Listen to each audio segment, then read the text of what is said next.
Selamat sore teman-teman yang bergabung dengan channel YouTube saya secara pribadi. Pada sore hari ini saya sedikit mau membahas tentang apa itu sebenarnya desentralisasi dan apa tujuan asas dan desentralisasi itu. Berdasarkan pasal 1 Undang-Undang Nomor 32 Tahun 2004 bahwa desentralisasi sendiri adalah bahwa penyerahan wewenang pemerintah pusat kepada daerah atau yang disebut dengan otonom. Untuk apa? Untuk mengatur dan mengurus pemerintahannya sendiri, namun masih di dalam sistem negara kesatuan Republik Indonesia. Jadi sebenarnya pada intinya adalah untuk penyerahan urusan pemerintah pusat. Dalam hal ini contohnya seperti Undang-Undang Otonomi Khusus dalam bentuknya seperti itu yang diberikan kepada daerah khususnya untuk kita di Papua.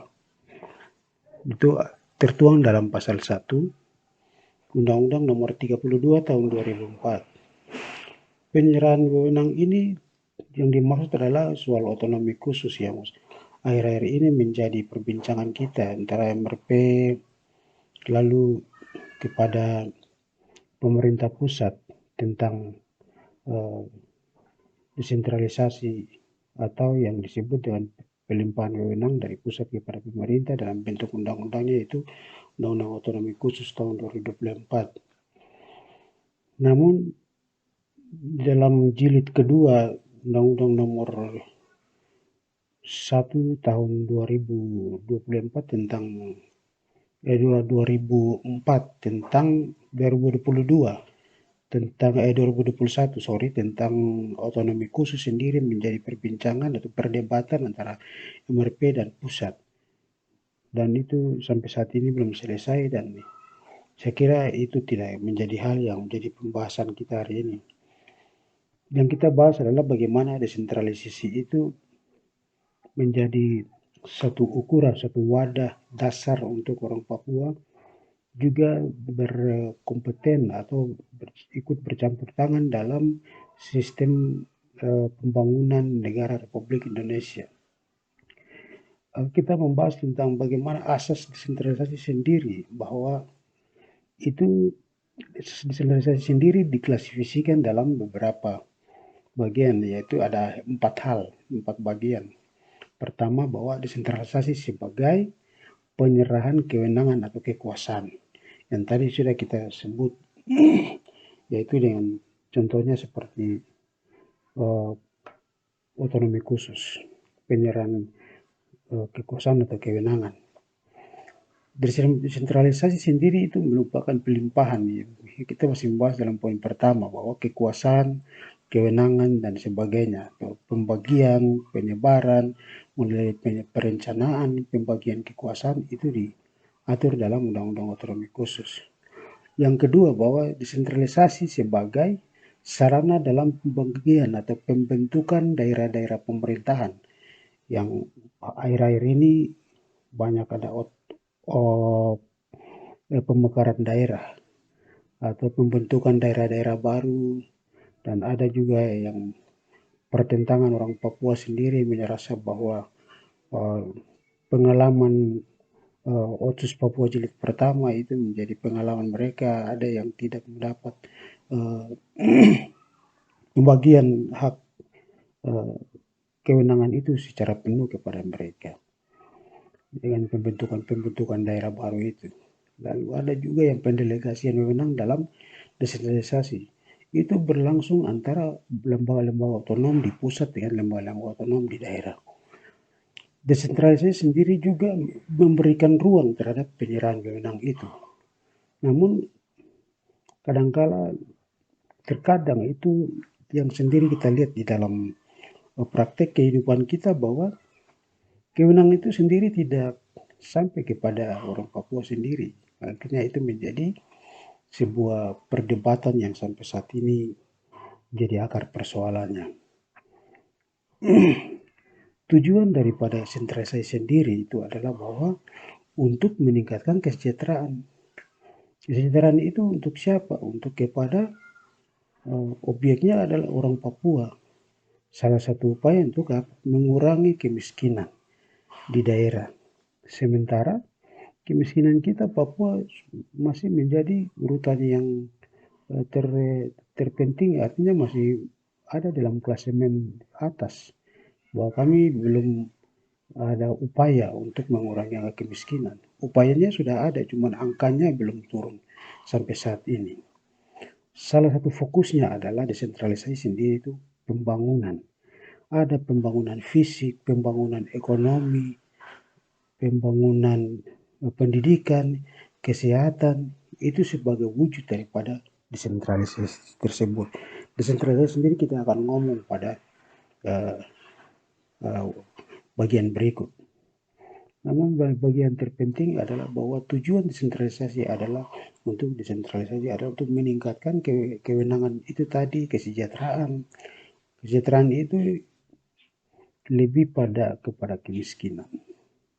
Kemiskinan sendiri kita akan membahas pada satu bagian nanti, bahwa kemiskinan sendiri kan itu menjadi satu ukuran yang sebenarnya dasarnya ada pada kesehatan, gizi buruk, apa dan lain-lain, pendidikan, kurangnya kesentuhan pendidikan, akhirnya itu menjadi satu indikator dalam kemiskinan. Salah satu fokus sentralisasi adalah yang itu. Tujuan desentralisasi itu adalah wujud demokrasi pemerintah daerah. Salah satunya adalah menjadi perwujudan dalam demokrasi negara, khususnya di tingkat pemerintah daerah. Dengan apa? Memberlakukan desentralisasi itu diharapkan agar peluang itu dibuka kepada orang asli Papua untuk tadi ada dalam tujuannya berkecimpung dalam uh, pembangunan ekonomi, apa dan lain-lain. Peluangnya dan wadah yang semakin luas itu bisa untuk membuka partisipasi masyarakat juga, supaya apa? Merealisasikan potensi-potensi dan kesetaraan daerah. Salah satunya dampaknya adalah supaya kita keluar daripada angka kemiskinan, gizi buruk, kesehatan yang tidak bagus. Itu begitu sahabat sore hari ini yang kita bisa bahas. Masih ada juga yang harus kita lihat, bahwa realisasi potensi dan kesetaraan daerah salah satunya adalah dampak negatifnya itu terpusatnya pemerintahan adalah di pemusatan keuangan. Keuangan ini sangat penting. Sehingga apa yang kita bicara desentralisasi adalah sebuah anatomi ya dari yang namanya birokrasi. Birokrasi itu dalamnya ada desentralisasi, itu merupakan hal terpenting yang harus menjadi bagian daripada otonomi khusus. Hal terpenting untuk pembagian itu sangat diperlukan sekali. Apalagi soal keuangan. Keuangan ini sesuatu yang pemerintah memberikan lebih kekuasaannya ke dalam otonomi khusus jilid 1, bahwa keuangan diatur oleh daerah. Tapi sampai saat ini salah satu dampak negatifnya bahwa orang Papua masih ada di bawah garis kemiskinan. Pelimpahan kewenangan memungkinkan pelimpahan kewenangan pengelolaan keuangan, sehingga itu memperkecil eksploitasi keuangan. Eksploitasi keuangan itu seperti korupsi apa dan lain-lain itu tidak boleh dilakukan. Oleh karena itu, desentralisasi itu ada satu upaya untuk menyetaraakan daerah dengan pusat, supaya aturan ini bisa memaksimalkan kondisi daerah dengan baik. Ada ruang desentralisasi memaksimalkan kondisi ekonominya, sosialnya, politiknya, dan lain-lain. sesuai dengan kebutuhan perbaikan dalam bidang sosial, ekonomi, itu masyarakatnya.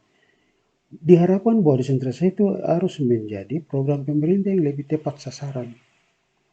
Tepat sasarannya supaya apa? Penyerapan desentralisasi dan asas-asasnya itu supaya ada peningkatan di bidang kapasitas pemerintahan. Dengan dari sektor-sektor swasta dan terlibatan organisasi masyarakat juga sangat penting dalam desentralisasi untuk membuka ruang-ruang lebih luas kepada masyarakat sipil. Masyarakat sipil siapa? Orang Papua, orang asli yang sering kita ngomong. Lebih kreatif dan inovatif dalam merespon itu kebutuhan publik juga itu menjadi salah satu ukuran untuk mewujudkan apa itu otonomi khusus. Wujud dari implementasinya adalah bahwa pengolahan sistem manajemen perikanan dan lain-lain, ada juga manajemen kependudukan seperti elektronik KTP, terus penyerapan destinasi setiap perairan, sumber daya uh, ikan di laut harus diatur, seluruh keuntungan pendapatan itu harus dikelola kembali ke daerah dan daerah memberikan manfaat juga kepada negara. Membentukan dalam bidang hukum kayak pembentukan peraturan-peraturan daerah yang untuk mengatur masyarakat hidup baik. Sektor-sektor perikanan, kearifan lokal, kebutuhan lokal, pengetahuan adat, dan keberlanjutan produk perikanan daerah juga itu penting. Sehingga itu menjadi bagian yang uh, kita harus pahami bersama-sama bahwa desentralisasi itu sangat penting sekali dalam pengolahan manajemen daerah. Dalam hal ini dia menjadi bagian daripada birokrasi. Sehingga kadang-kadang birokrasi itu terbentur juga dengan kepentingan politik. Nanti kita pada bagian pertama, ini bagian pertama, bagian kedua kita akan ngomong tentang apa itu hubungan antara otonomi khusus yang jilid 2 dengan eh, desentralisasi dan manfaatnya bagi orang Papua. Itu yang pertama. Yang kedua, pada pertemuan channel saya yang akan berikut, saya akan membahas bagaimana itu uh, pengetahuan tentang uh, politik daerah, pemberlakuan politik, politik dan uang dengan jabatan, politik dan birokrasi, itu nanti bagaimana nanti kita akan membahas. Sekian dulu sahabat semua, saya punya channel hari ini. Semoga bermanfaat untuk kita semua. Salam, selamat sore, Tuhan berkati.